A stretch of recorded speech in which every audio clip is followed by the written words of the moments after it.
Ààrẹ Maruf TV and International. Tó bá jẹ́ ìgbà àkọ́kọ́ yín lórí YouTube mi, ẹ jọ̀ọ́ ẹ kàn bá mi tẹ subscribe button kò ná yín ní kankan. Ẹ tẹ subscribe button. Gbogbo nǹkan tó bá jáde látẹnu mi, ẹ rí message, ẹ bá mi fi comment síbẹ̀ please.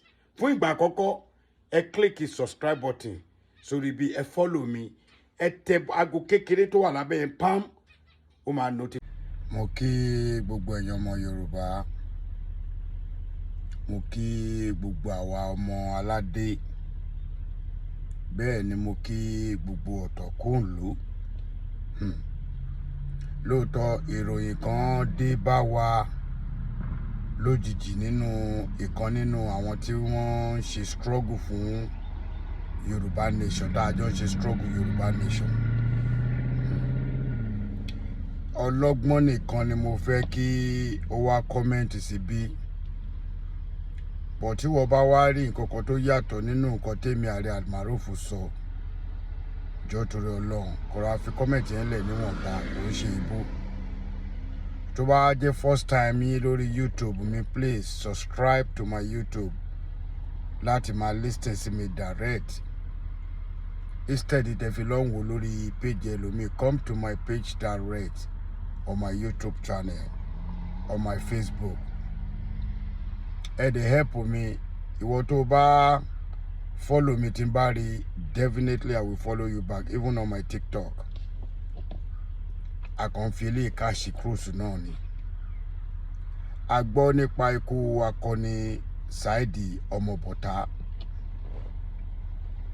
Mo kàn fẹ́ sọ díẹ̀ nípa ọ̀rọ̀ Saheed ọmọ Bọ̀tá. Díẹ̀ tèmi mọ̀ ni mo fẹ́ sọ.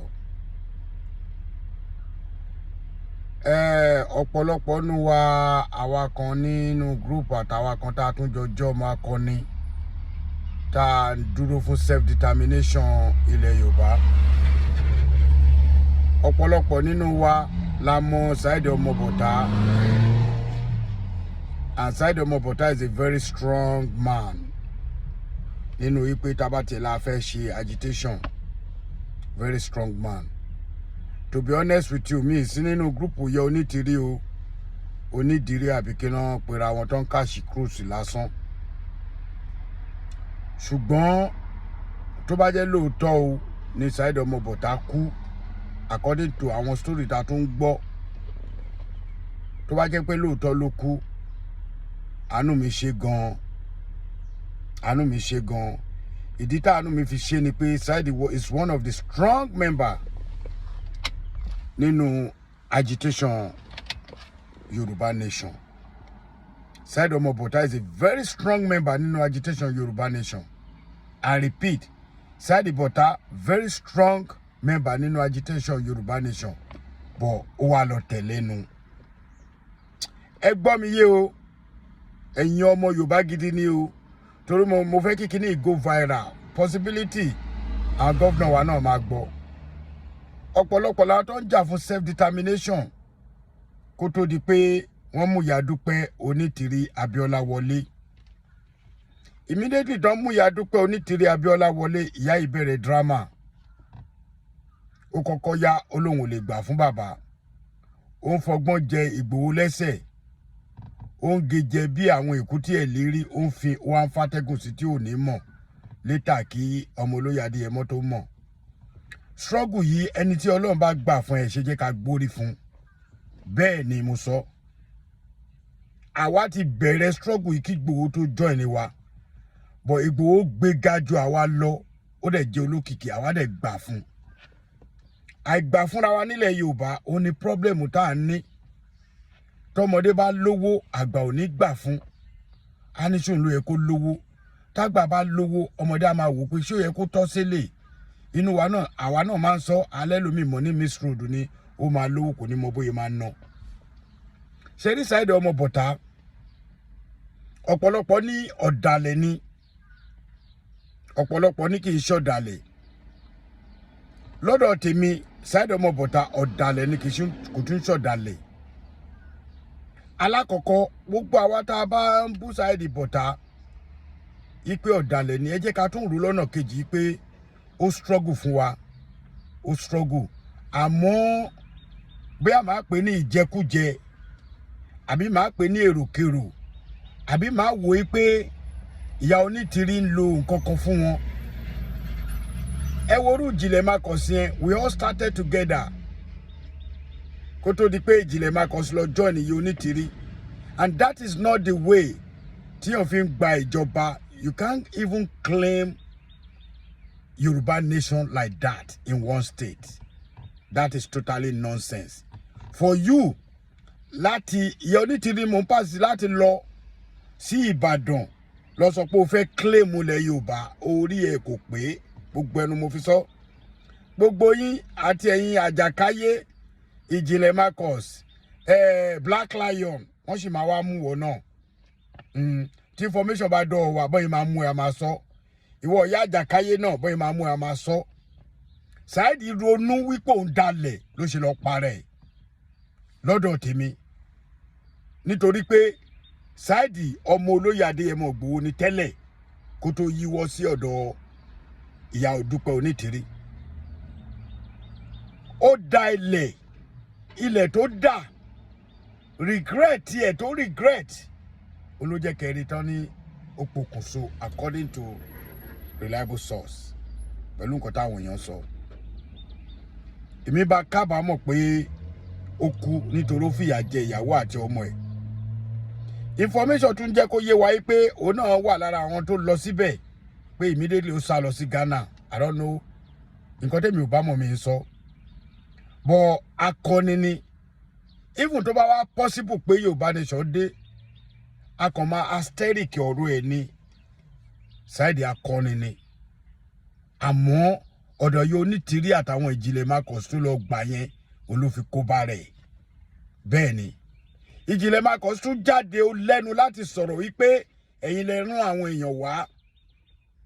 Àwọn ìjọba Turkey àbí ìjọba tó bá ń fún ẹ ní agbára òun tọrọ ẹ jẹ ni. Àwa táwa ń sọ̀rọ̀ struggle, àwa ò ní sọ̀rọ̀ struggle láti lọ dojú ìjọba ìlú kan bolẹ̀. Àwa ń béèrè fún ni. Ẹgbọ́n gbà tí olóyè Adéyẹmọ sọ, we asking ni for it, not pé ká lọ kó èèyàn. Tá bá fẹ́ ṣe rally gan, a máa pọ̀, a máa gba ìyọ̀dá lọ́wọ́ ìjọba.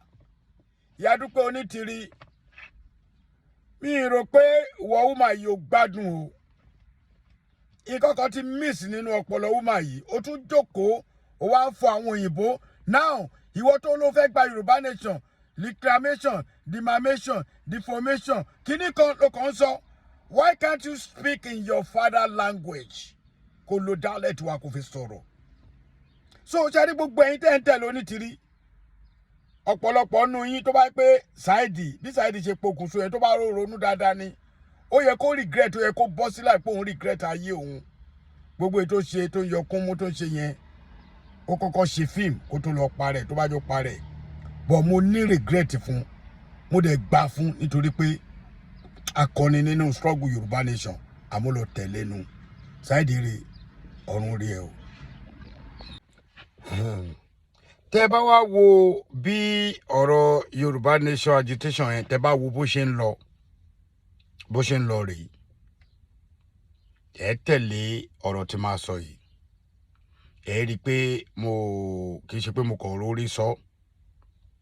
Agitation Yorùbá nation ti dàbí bàbá Frederick Fasehun àti àwọn Gani Adams nígbà yẹn. Ẹ rí pé àwọn méjèèjì ń fight for one OPC, but a gbọ́ pé ẹnìkan ló dá OPC ilẹ̀. Bí ọ̀rọ̀ yìí ṣe jẹ́ gangan nìyẹn. Àwa dálẹ̀ àtẹ̀lé bàbá Banji Akíntóyè. Onídìrí Abíọ́lá ó wá ó snatch ẹ̀ mọ́ wa lọ́wọ́. Now, tẹ́ bá wá wò ó, ẹ̀yin Yorùbá ẹ ro orí sí o. Yorùbá ní tí àlọ́ bá lọ àbọ̀ máa bọ̀. Àbọ̀ ti bọ̀ báyìí o. Ìyá Onídìrí gangan ó ní ọ̀dàlẹ̀. Ọ̀dàlẹ̀ balẹ̀ lọ. Ẹni bá dalẹ̀ ó di dandan kó balẹ̀ lọ. Ìyá yẹn ló dalẹ̀. Mo wá fẹ́ kí ẹ̀yin ọ̀pọ̀lọpọ̀ tẹ́ ẹ tún jẹ́ ọmọ Yorùbá, tẹ́ ẹ jẹ́ akọni ọmọ Yorùbá. mo fẹ́ kẹ́ ẹ wo nǹkan kan nínú ọ̀rọ̀ yìí.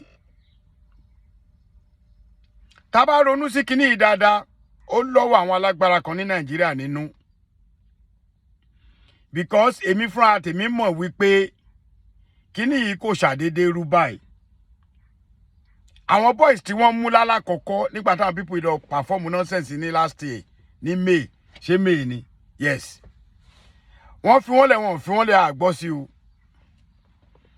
Ẹlẹ́ẹ̀kejì wọ́n ṣe ní April. Wọ́n bẹ̀rẹ̀ ní April 12 àti 14. Àwọn tó mú yìí sìn, a máa follow wọn to the end. Àmọ́ èmi ń ronú sí wípé ọgbọ́n tí kìíní ń lò ó lọ́wọ́ àwọn olóṣèlú ó ní nínú. Ìdí tí mo rẹ̀ fi lọ́wọ́ olóṣèlú nínú ni pé wọ́n pe ìyá Abíọ́lá sí, wọ́n ti ẹ̀ pé sí, ṣé Jìnlẹ̀ yìí náà ló lọ mú wá àbí ọmọ bọ̀tá, àwọn kọ̀ọ̀kan náà ló lọ mú wá gbà yẹn. Ọlọ́run yọ àwọn kọ̀ọ̀kan nínú àwọn boys wa náà tó ti tẹ̀lé, wọ́n tètè ṣẹ́rí padà. Ẹ wá wo bọ́rọ̀ ṣe rí. Ẹ rí wípé kíní ó lọ́wọ́ kan ìkà nínú. Ìkẹyàn kan lè tó jókòó sórí àga kó tó máa sọ gbọ́ ọ̀rọ̀ yẹn. Wọ́n tún wá lọ gbé brother kan wa náà nírùngbọ̀n bíi tèmi báyìí. Àwọn kan tiẹ̀ ní ṣáàrẹ̀ rẹ̀ mo lé mi kọ́ ẹjọ́ àjọra wa o, ẹjọ́ yọ̀gò lójú. Lóde fìlà òun náà wọ kíní, wọ́n sọ ẹ̀yìn fún yẹn náà ní kọ̀rọ̀ yàrá. Ẹ tó bá máa sọ ẹ̀yìn fún ṣe bínú Ìbàdàn ẹ̀mẹ̀ gangan ló yẹ kó wà. Ìyá onítìrí wa rán yín iṣẹ́ gbogbo ẹ̀yin wèrè tẹ́ ń tẹ̀lé. Ó ń tì yín síwájú. Èmi rò pé bá ṣe tún bú yín tó nígbà yẹn ní last year. Ẹ tún ní ṣe bẹ́ẹ̀. Lẹ́yìn eléyìí lẹ máa gbọ́ ọ̀rọ̀ Saheed ire. Àmì Saheed ọmọ bọ̀tá, Saheed ọmọ bọ̀tá, ẹ máa gbọ́ ọ̀rọ̀ ẹ̀ náà. Pé wọ́n ló lọ parẹ́, ẹ máa kó gbogbo ẹ̀ papọ̀, ẹ máa gbọ́. Tó bá jẹ́ bẹ́ẹ̀ ire fún. Nítorí pé one of the strong member ni, bò náà gbá bọ̀dẹ̀, ó tẹ̀lé yóò ní dìrì.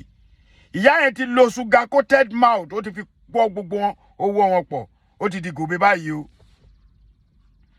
Ibi tí àwọn òjìlẹ̀ fẹ́ sá lọ, yóò ní tìrí gangan, tí ìjọba Nàìjíríà ò bá fi lè mú mà ẹ́.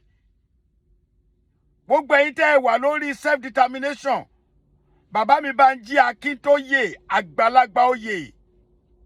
Àgbàlagbà tó tún fi ewu funfun jà fáwọn ọmọ ẹ̀. Wípé àníyà ò ní jẹ́ yín kí n tó kú, ẹ gbà kíní, Ọlọ́run á jẹ́ kẹ́ pẹ́ fún wa bàbá. Iṣẹ́ tẹ̀ ń ṣe àti ìrí àgbà míì tó lè fi rẹ̀ lẹ̀ nítorí pé wọn ò fẹ́ kú. Ẹ bá mi wo kíní tí wọn bá gẹ́ẹ̀tì Abíọ́lá, ẹ jẹ́ a má pè Abíọ́lá mọ́, Dúpẹ́ Onítìrí. Tí wọn bá gẹ́ẹ̀tì mo Dúpẹ́ Onítìrí and Ìjìnlẹ̀ Marcus, tí wọn bá gẹ́ẹ̀tì wọn arrested within 2 to 3 months, gẹ́ẹ̀tì mọ̀ pé definitely there's something fishing. Torí mi ni pé ó dàbí pé wọ́n lo tactics pé ọ̀nà yìí a máa fọ́ kíní mọ́ ọ lójú, ìjọba wa lè rí nǹkan táàgì wa. Dúpẹ́ Onítìrí wọ́n lò ní. Wọ́n lo Dúpẹ́ Onítìrí ni. Ẹ gbọ́ second kíní mi, Ọlọ́run ní jẹ́ ó bàjẹ́.